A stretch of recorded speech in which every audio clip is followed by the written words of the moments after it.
Challenges சவால்கள் எதிர்கொள்ளும் சூழ்நிலை the situation of being faced with. சவால்கள்னாலே ஃபர்ஸ்ட் தன்னம்பிக்கை வேணும். தன்னம்பிக்கை அப்படின்னா நல்ல வலுவான எண்ணங்கள் நல்ல வலுவுள்ள மனிதனையும், பலவீனமான எண்ணங்கள் ஒரு நோஞ்சானையும் உருவாக்கும். எப்படி பழத்தோட்டமும் நெல் வயலும் தானாக உற்பத்தியாக முடியாதோ அதுபோல பலமுள்ள எண்ணங்கள் தானாக உதிப்பது அரிது. இயற்கையில் முளைக்கக்கூடியவை முள்ளும் கல்லும் தானே. மனம் என்னும் தோட்டத்தில் ஆக்க எண்ணங்களை நாம் தான் விதைக்க வேண்டும். கிரேக்க மன்னன் அலெக்சாண்டர் த கிரேட் படைபலம் கொண்டு பல நாடுகளை வெற்றி வாகை சூடி இந்தியாவிற்கு வந்தான்.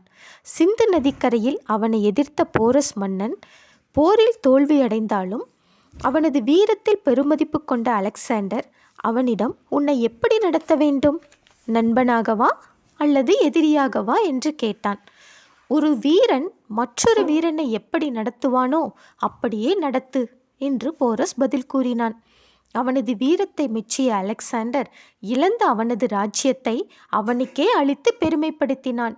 போரஸின் வீரம் சரித்திரத்தில் இன்றும் இடம்பெற்றுள்ளது.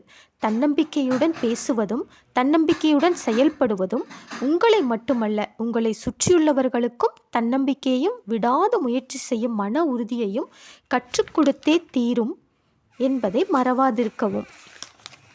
விலையுயர்ந்த கற்கள் பல வருடங்களாக பல கடினமான கட்டிடங்களின் ஊடாக கடந்து சென்று நாளடைவில் வைரக்கல்லாக முத்தாக மின்னி துலங்குவது போல நாமும் பல கடினமான சவால்களை சந்திக்கும்போது முத்துக்களைப் போல மின்னி சவால்களை சாதனைகளாக மாற்றுவோம். Difficult road often lead to beautiful destination. Thank you.